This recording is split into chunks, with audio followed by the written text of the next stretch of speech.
Hello, everybody.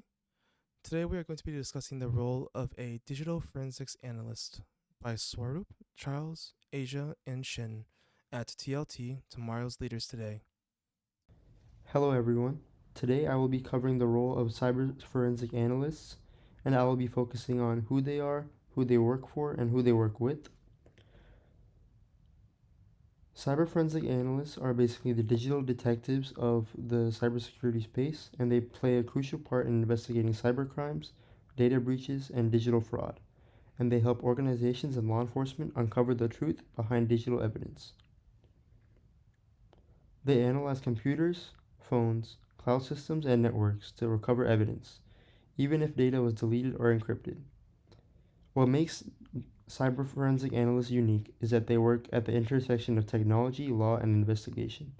So they need both technical expertise and legal awareness as well. Now let's look at who they work for. Cyber forensic analysts can work both in the public sector and the private sector. In the public sector, they often work for law enforcement agencies such as the FBI or local police cybercrime units, and also government organizations such as the Department of Defense, Homeland Security, or other national security agencies. In the private sector, they might work for financial institutions, healthcare providers, or large corporations that have their own internal security teams. They can also be employed by private cybersecurity firms that are hired to investigate breaches for different companies. And in some cases, they work with law firms or consulting companies, providing digital evidence and expert testimony during investigations or legal disputes. Now let's look at who they work with. For cyber forensic analysts, it is important that they collaborate with other groups of people to be successful at their role. Often at their work, they work closely with law enforcement officers and legal teams to make sure that all evidence is collected and documented properly for court. They also work with IT and network administrators to access logs, system data, and network activity that can help trace where an attack came from. In corporate settings, they might be coordinating with incident response teams and cybersecurity analysts to contain a breach and prevent it from happening again. They also interact with compliance and risk officers to make sure that data handling meets all the proper guidelines and regulations, and sometimes even with HR departments or company executives when there are internal conflicts and insider threats involved. So, overall, cyber forensic analysts are the bridge between technology, crime, and IT. They not only find digital evidence but also help interpret it in a way that's useful for law enforcement, legal teams, and organizations. Understanding who they are, who they work for, and who they work with gives us a clear picture of how essential their role is in today's cyber and online landscape. Okay, so let's break down the specific roles and responsibilities of a cyber forensic analyst. In other words, what they do. When a crime or corporate policy violation occurs, evidence is often found on electronic devices. It's the job of a forensic analyst to find, preserve, and interpret that digital evidence. The scope of their work is broad, covering everything from company servers to personal smartwatches. We will cover what they do in their daily day-to-day work, their responsibilities in the field, the professional standards they must follow, and their overall impact of their profession. Let's begin with their daily duties. A primary task is recovering data. This involves using specialized techniques and software to retrieve information from a wide range of devices, including traditional hard drives, solid-state drives, mobile phones, tablets, and even network equipment. The goal is to access data that may have been deleted, formatted over, or is on a device that is physically damaged. After recovery, the core of the job is analyzing digital evidence. This is a detailed process of examining the data for relevant information.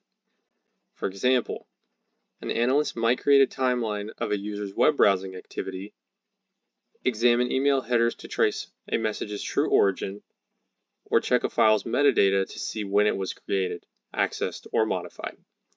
They are looking for traces of activity that build a factual story of what happened. Throughout the entire process, they are responsible for preserving the chain of custody. This is a formal documentation process that logs every single action taken on the evidence. It's very important because if any step is undocumented or performed incorrectly, a defense attorney could argue the evidence was tampered with, potentially causing it to be thrown out of court.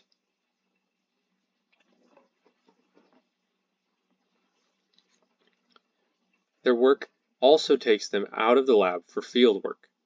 This can include tasks like data migration when a company needs to securely move large amounts of information. A more common task is incident response. When a company has a security breach, the analyst goes on site to identify how the attacker got in, isolate the affected systems to prevent further damage, and collect evidence before it can be destroyed. They also frequently assist law enforcement with police warrants and raids, where they are responsible for correctly handling and seizing digital devices at the scene. In some cases, they may be involved in covert operations to gather intelligence on cybercriminal activities.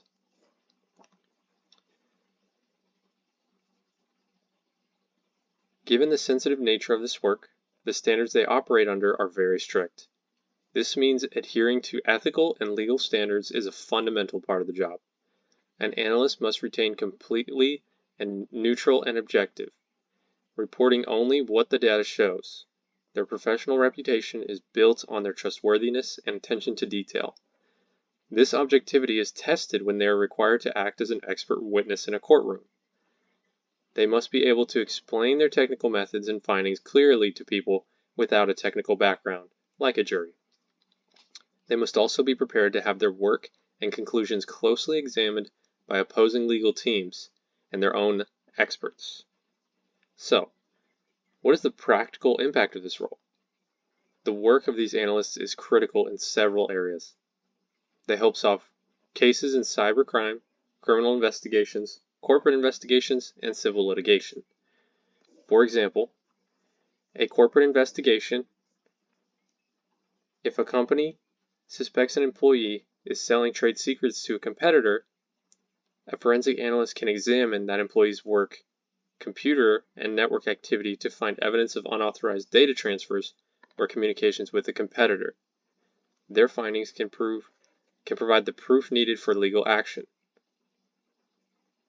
So as you can see, the work of a cyber forensic analyst is detailed and has serious consequences in legal and corporate settings. This leads to the next logical question. What does it take to become a professional in this field?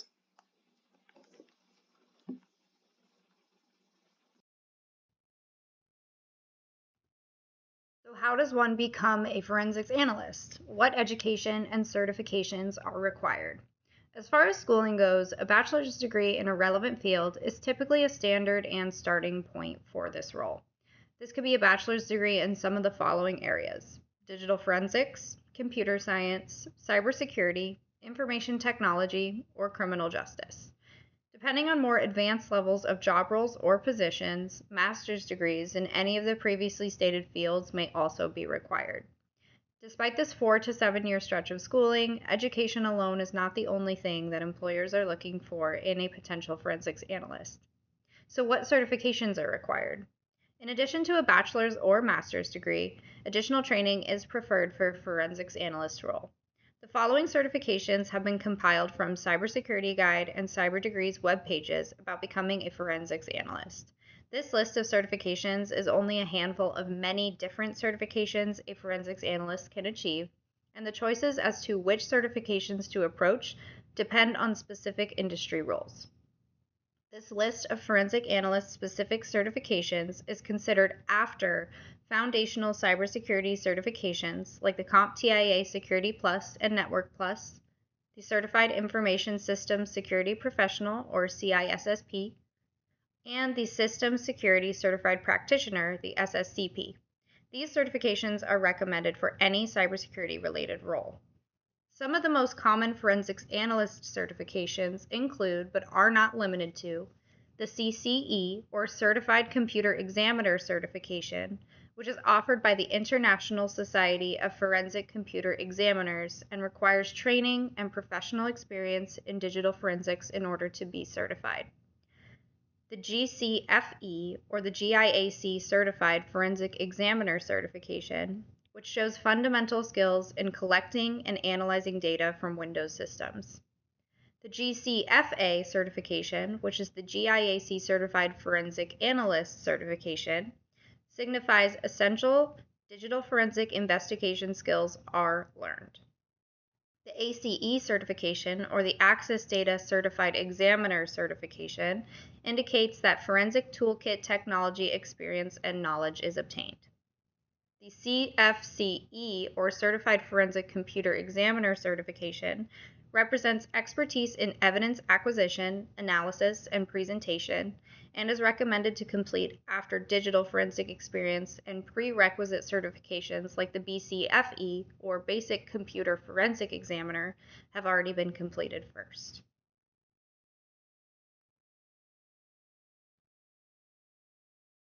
So what is the recommended career path, and how does one get hired into a forensics analyst position? According to Cybersecurity Guide and CyberDegree's web pages, the first recommended step to becoming a forensics analyst is to enroll in a college degree program in any of the areas from the previous slide. The next step is to start gaining hands-on experience as a student. This experience can be obtained via internship or an entry-level or part-time position in the industry while going to school. Following the beginning of hands-on experience, it's recommended to begin completion of associated certifications to stand out to employers. The completion of certifications is a step that will continue throughout the forensic analyst's entire career, which leads into the last step of continuing education. Continuing to complete related certifications, keeping up with industry trends and skills, and even choosing to go back to achieve higher levels of education are all a repeating cycle after the achievement of a bachelor's degree and a forensics analyst role. What technical and soft skills are employers looking for in a forensics analyst? Employers are going to look for technical and soft skills when hiring for a role. This section details what technical and soft skills are needed for someone looking to land a forensics analyst position.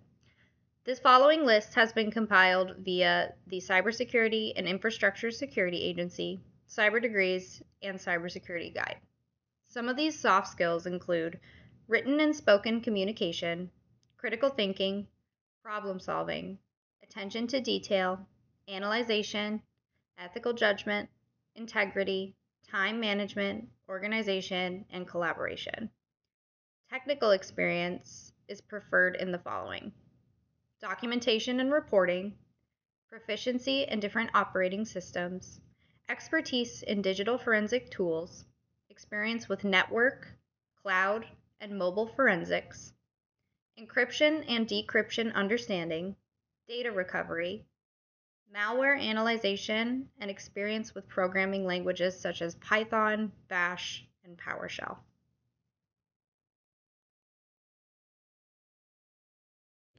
So, what is the importance of a forensic analyst? And really, this comes down to a couple of things. But to put it shortly, you want to be able to learn from an incident after it occurs.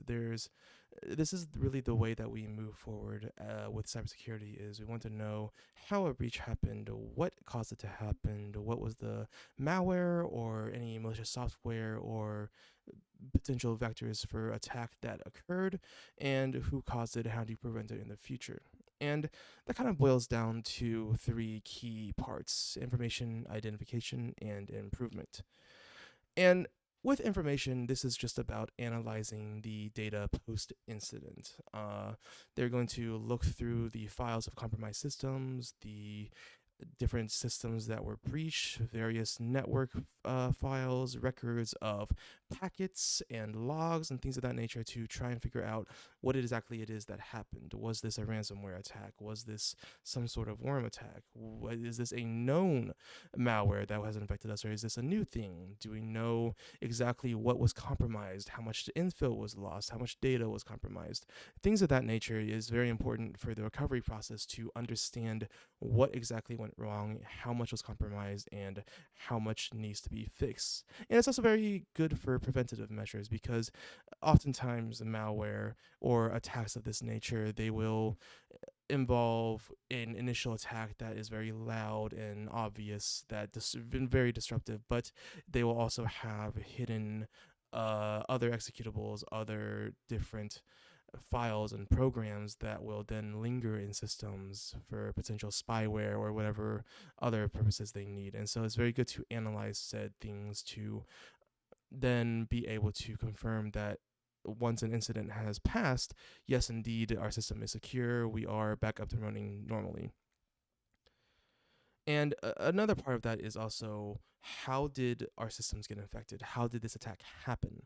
And with that, there is malware analysis and firewall analysis. Was there a vulnerability in our security software that we were not aware of? Was this a 0-day attack exploiting something new that got around our firewall? Was this an issue with our vendor upstream? Was this a issue with our, architecture, or was this a user issue? It's very important to understand exactly how these vulnerabilities are exploited and how it is that anything was infected. And then with identification, this has a lot of different layers to it as well. Mainly the identity of attackers. Many hacker groups will come out and say that they were responsible for an attack. It is not uncommon for different various hacking organizations to claim that they were responsible for a hack, but also it's very common for them to just not. And this, we see this a lot with also foreign nations and foreign powers. They won't really go out and claim that they had hacked an enemy state or an enemy nation, but forensic analysis is very good about figuring out who was responsible for the attack. Was it a domestic hacker group? Was it a single individual? Was it a foreign entity? Or was this, a previous past disgruntled employee who had caused this, who was to be blamed, and who can we then focus our efforts on stopping so that this thing does not happen again?